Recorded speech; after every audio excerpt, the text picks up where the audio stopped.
Hello everyone, Assalamualaikum warahmatullahi wabarakatuh. Apa kabar semuanya? Semoga baik-baik saja ya. Alhamdulillah pada pertemuan kali ini kita dapat bertatap maya kembali dalam mata kuliah Pedoman Ejaan Bahasa Indonesia yang diampu oleh Ibu dosen Indiana Sari. Untuk teman-teman, semangat selalu ya. Pada pertemuan kali ini, saya Andri Indah Susila akan memaparkan diskusi tentang bahasa baku dan bahasa tidak baku yang telah disusun oleh kelompok 8, yaitu Mbak Rayhandini, Mbak Lisna, dan Mas Heri. Namun pada pertemuan kali ini, di video ini cuma ada saya sendiri dikarenakan pembelajaran daring selama masa pandemi.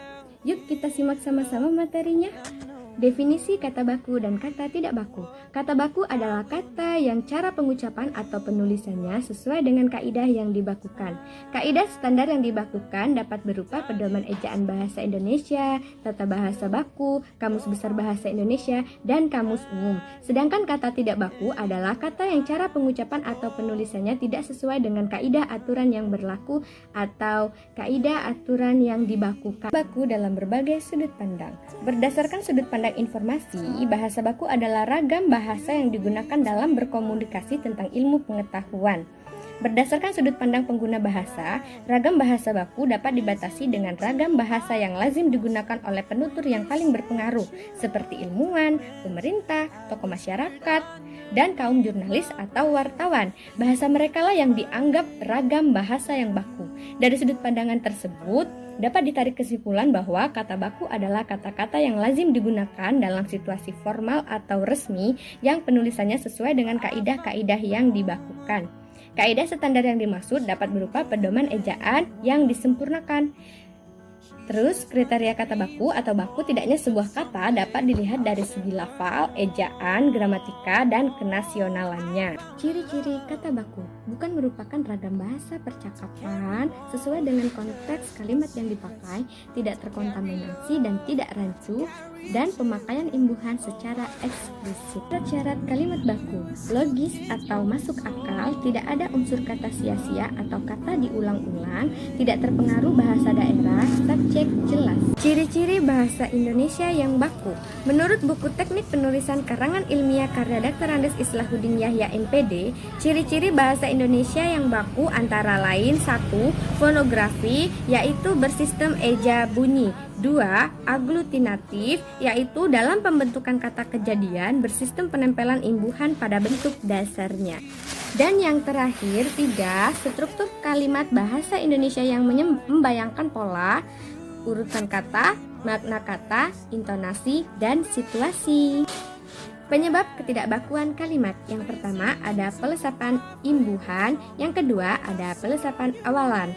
Di sini awalan yang sering dilesapkan mengakibatkan kalimat yang terbentuk menjadi tidak baku, yaitu me, men, ber, dan di. Contoh awalan me dan men. Contoh yang baku, polisi terus mengusus kasus pembunuhan Sumanto. Contoh yang tidak baku, polisi usut terus kasus pembunuhan Sumanto. Yang kedua ada awalan ber. Contoh baku, Andi ingin bertanya tentang sesuatu. Yang kedua, Andi ingin tanya tentang sesuatu. 3. Awalan di. Contoh baku, seorang pencuri dihukum 1 tahun. Contoh tidak baku, seorang pencuri hukum 1 tahun. Ketiga, ada pelesapan akhiran. Ada 2 akhiran yang penggunaannya dilesapkan, yaitu akhiran kan dan i yang bisa mengakibatkan kalimat menjadi tidak baku. Contoh akhiran kan. Contoh kalimat baku dari akhiran kan. Mereka memperlihatkan kebaikannya. Contoh tidak baku, mereka memperlihat kebaikannya.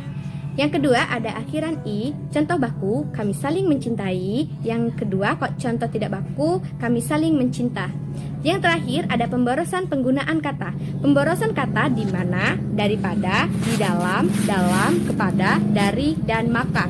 Contoh di mana, yang kata baku, tempat ditemukannya benda itu sudah dicatat. Kedua, contoh tidak baku, tempat di mana ditemukannya benda itu telah dicatat. Lalu yang kelima ada ketidaktepatan pemilihan kata. Yang keenam penggunaan kata bahasa Jawa. Yang ketujuh penggunaan kata yang termasuk ragam tidak baku. Contoh baku, ia sedang membuat rak buku. contoh tidak baku, ia sedang membikin rak baku. Yang ke-8 ada kesalahan pembentukan kata. Yang ke-9 ada ketidaktepatan penggunaan bentuknya. Contoh bagian baku, atas bantuan saudara kami ucapkan terima kasih. Contoh tidak baku, atas bantuannya kami ucapkan terima kasih. Yang ke-10 ada penggunaan konjungsi ganda. Contoh baku, karena sakit ia tidak masuk kelas. Contoh tidak baku, karena sakit maka ia tidak masuk kelas. Dan yang terakhir ada kesalahan ejaan. Bagian selanjutnya ada kata baku dalam berbagai segi. 1. Baku dari segi lafal. Lafal baku bahasa Indonesia adalah lafal yang tidak menampakkan lagi ciri-ciri bahasa daerah atau bahasa asing. Lafal yang tidak baku dalam bahasa lisan pada gilirannya akan muncul pula dalam bahasa tulis karena penulis terpengaruh oleh bahasa lisan tersebut. Contoh, 6 sama dengan 6. Gubuk, gubuk, duduk, duduk. 2. Baku dari segi ejaan. Ejaan bahasa Indonesia yang baku telah diberlakukan sejak tahun 1972.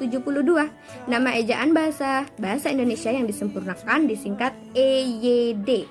Oleh karena itu, semua kata yang tidak ditulis menurut kaidah yang diatur dalam EYD adalah kata yang tidak baku. Yang ditulis sesuai dengan aturan EYD adalah kata yang baku. Contoh kata baku, aktif. Contoh tidak baku, aktif. Contoh kata baku, Al-Quran. Contoh kata tidak baku, Al-Quran. Contoh kata baku, apotek. Contoh kata tidak baku, apotik. Dan masih banyak yang lainnya. 3. Baku dari segi gramatikal. Secara gramatikal, kata-kata baku ini harus dibentuk menurut kaidah-kaidah gramatika.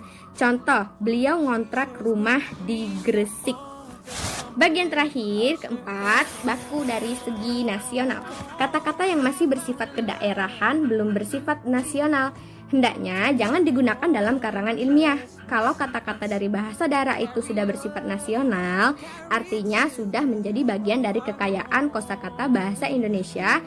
Nah, boleh digunakan. Contoh, lempeng sama dengan lurus, semrawut sama dengan kacau, dan lain-lain.